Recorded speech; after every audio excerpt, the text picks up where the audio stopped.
Good morning student. अपन ने last turn पे जो स्टडी करी थी, इस टॉपिक को अपन ने देखा था लास्ट टर्न के ऊपर, वो था सेल कल्चर टेक्निक में design and functioning of the tissue culture laboratory. It means design and functioning of tissue culture laboratory.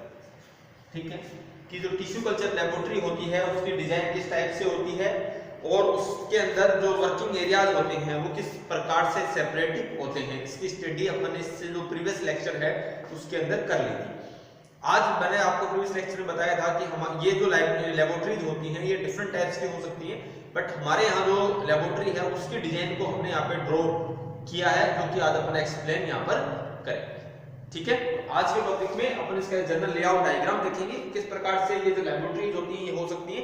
In laboratories के अंदर जो बेसिक कंसेप्ट है, इट मीन जो बेसिक एरियाज हैं, इसके बेसिक जो ब्लॉक्स हैं, ठीक है, वो सबके अंदर क्या होंगे, सेम होंगे, बट उनका एरियाज, उनका उन ब्लॉक की पोजीशन, उनकी सिचुएशन, ये सब क्या हो सकती है, डिफरेंट टाइप की हो सकती है। ठीक है, तो आज के टॉपिक में अपन देखेंगे इनकी जो लेबोरेटरीज हैं, कल्चर लेबोरेटरीज जो हैं, ये किस प्रकार की होती है।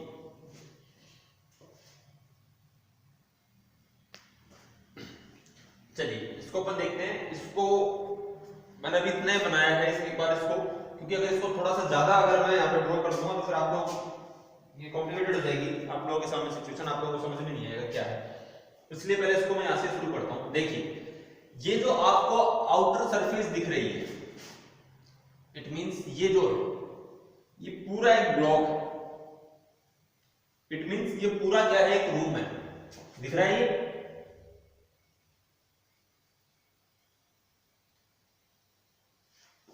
अरे दिख रहा है, नहीं दिख रहा, दिख गया, दिखेगा ही, कैसे नहीं दिखेगा, यानी ये पूरा क्या है, एक रूम है।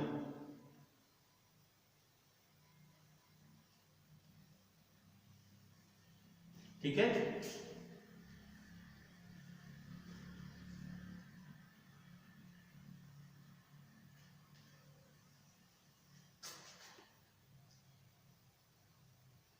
ये लो, ये इसकी आउटर बाउंड्रीज है, किसकी, टिश्यू कल्चर लेबोरेटरी। क्लियर है? ठीक।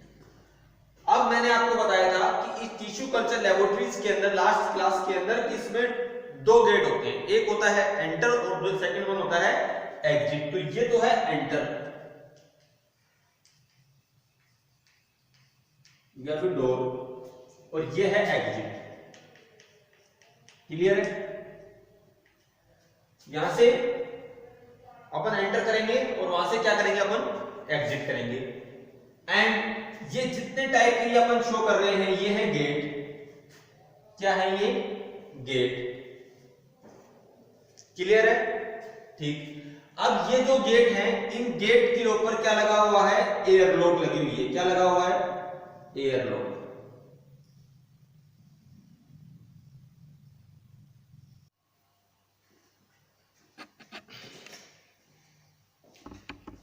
चलिए, गुड मॉर्निंग एवरीवन। अपन ने जो लास्ट टर्न पे देखा था वो था कि जो टिश्यू कल्चर जो लेबोरेटरीज हैं या जो टिश्यू कल्चर लैब है वो किस प्रकार से वर्क करती है। ठीक है, तो उसका अपन को डिजाइन एंड फंक्शन समझना था कि इसकी डिजाइन एक्चुअल में किस टाइप की होती है और ये किस टाइप से फंक्शन करते हैं। ठीक है, तो आज अपन इसी टॉपिक में डिस्कस करेंगे कि किस टाइप से होती है और ये किस प्रकार से अपनी वर्किंग को शो करती हैं। इट मींस इसमें जो अपन वर्किंग करते हैं वो किस टाइप से वर्किंग होती है। ये टिश्यू कल्चर लेबोरेटरीज जो हैं ये डिफरेंट शेप, डिफरेंट साइज की हो सकती हैं, अकॉर्डिंग टू रिक्वायर्ड एरिया के अकॉर्डिंग इनको अपन डिफरेंट टाइप से क्लासिफाई कर सकते हैं। ठीक है, या अपन मैं सिंपली लैंग्वेज में इसको ये बोलूं कि जितना एरिया है उसके अकॉर्डिंग इसको अलग अलग टाइप से डिवाइड किया जा सकता है, अलग अलग पोजीशन पे इसके रूम को स्टेब्लिश किया जा सकता है। हमारे यहाँ जो लैब है, टिश्यू कल्चर जो लैब है, उसका एक जनरली लेआउट डायग्राम मैंने यहाँ पर शो करा है। ठीक है, तो सबसे पहले अपन ये एक लेआउट डायग्राम के लिए आउटर जो लाइन है इसकी, इसको अपने डेवलप किया है। आउटर लाइन डेवलप करने के बाद देन अपन ने इसको 3 एरियाज में डिवाइड किया है। First one media preparation area या media preparation room, second sterilization area या sterilization room, third culture area and room. ठीक है, मैंने आपको प्रीवियस लेक्चर में बताया था कि इसके 2 गेट होते हैं, पहला एंट्री गेट और दूसरा होता है एग्जिट गेट। ठीक है, इन इंडिविजुअल गेट्स के ऊपर यानी जितने टाइप्स के आप यहाँ पे गेट देख रहे हैं, इन सभी गेट पे एयर लॉक गेट भी लगे हुए होते हैं। ये एयर लॉक गेट क्या चीज होती है, कई बार आप मॉल्स वगैरह में गए होंगे तो आपने देखा होगा कि आप जैसे दरवाजा खोलते हैं वैसे ऊपर से हवा आनी शुरू हो जाती है, जैसे दरवाजा बंद करते हैं हवा बंद हो जाती है। एयर लॉक गेट का मीन्स ये होता है कि यहाँ पर जो आउटर इन्वायरमेंट की एयर है वो आउटर इन्वायरमेंट में है और इनर इन्वायरमेंट की जो एयर है वो इनर इन्वायरमेंट में है। ठीक है, देन इसमें बेंचेस लगी होती है, ये एरिया के अकॉर्डिंग डिफरेंट टाइप्स की हो सकती है, जरूरी नहीं इसमें 3 ही हो, मोर देन 3 भी हो सकती है। सिंक लगी होती है वॉशिंग एरिया के लिए, chemical area and storage room होता है यहाँ पर, देन इसके बाद एनालिटिकल रूम होता है और फोटोग्राफिक डार्क रूम होता है। यहाँ पर जो मीडिया होता है उसको प्रिपेयर किया जाता है, देन उसको एनालाइज किया जाता है, एनालिसिस उसका किया जाता है, उसके बाद उसको फोटोग्राफिक डार्क रूम में फोटोसिंथेसिस के लिए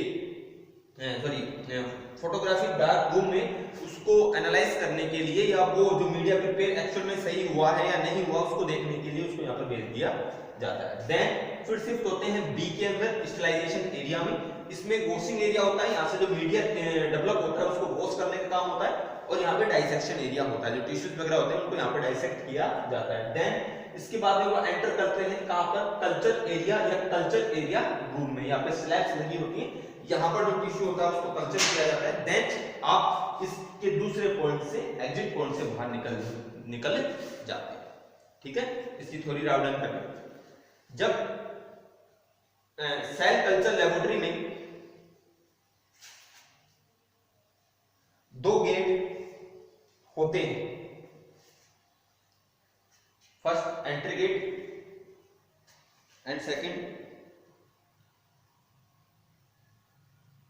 exit gate and exit gate. एक एंट्री गेट के लिए तथा दूसरा एग्जिट गेट के लिए होता है। यह लैब्स 3 एरिया में डिवाइड होती है, जिसमें मीडिया प्रिपरेशन एरिया या रूम, सेकंड स्टेलाइजेशन एरिया या रूम, थर्ड कल्चर एरिया या room. Next line, first media preparation area, जहां पर मीडिया को प्रिपेयर किया जाता है, इसके द्वारा ही कल्चर मीडिया को डेवलप भी किया जाता है। इस एरिया में बेंच उपस्थित होती हैं तथा सिंक लगे हुए होते हैं। मीडिया प्रिपरेशन एरिया को 3 फर्दर पार्ट में डिवाइड किया जाता है, जिसमें केमिकल एरिया या स्टोरेज, दूसरा analytical room, third photographic dark room उपस्थित होते हैं। केमिकल एरिया में कल्चर के समय काम में आने वाले केमिकल्स को स्टोर किया जाता है। एनालिटिकल रूम में एनालिसिस का वर्क किया जाता है एवं प्रिपेयर हुए कल्चर मीडिया को देखने एवं आइडेंटिफिकेशन करने के लिए फोटोग्राफिक डार्क रूम का उपयोग होता है। इसके बाद मीडिया प्रिपरेशन एरिया से स्टेलाइजेशन रूम या एरिया में जाया जाता है। यह रूम भी 2 पार्ट में डिवाइड होता है, वॉशिंग एरिया और डाइसेक्शन एरिया या रूम। इस एरिया का मुख्य कार्य प्रिपेयर किए गए मीडिया को स्टेलाइज करना होता है एवं मीडिया को वॉश करके डाइसेक्ट भी इसी सेक्शन में या इसी एरिया में किया जाता है। नेक्स्ट टाइम इसके बाद एयरलॉक गेट की सहायता से लेबोरेटरी के तीसरे पार्ट कल्चर एरिया में जाया जाता है, जहां पर आवश्यकता अनुसार स्लैब्स लगी हुई होती हैं तथा इस एरिया में मीडिया या टिश्यू को कल्चर किया जाता है एवं यह प्रोसेस कंप्लीट होने के बाद इसी एरिया से एग्जिट हो जाते हैं। ठीक है, ये था आपका इसकी डिजाइन एंड फंक्शन। ठीक है, तो ये डिजाइन एंड फंक्शन था। इसको अगर किसी ने राइट डाउन नहीं करा तो इसको राइट डाउन कर लो। अब नेक्स्ट क्लास में अपन देखेंगे नेक्स्ट टॉपिक। ठीक है, थैंक यू।